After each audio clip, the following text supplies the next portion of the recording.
Ceyo siramomuka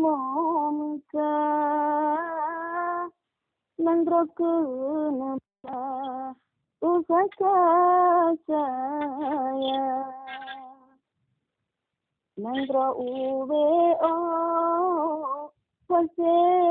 mulumpa yang kejenaga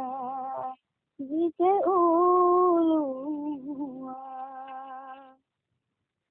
nandro ube o hose mulumpa yang kejenaga jika ulua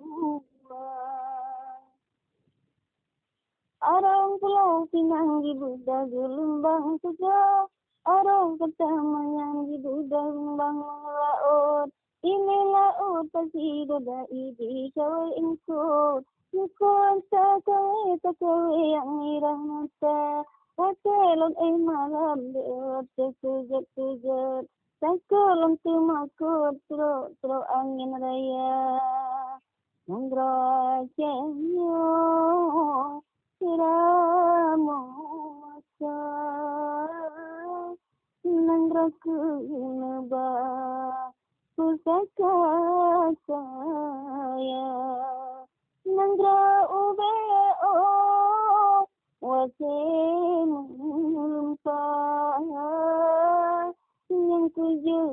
naga di ulu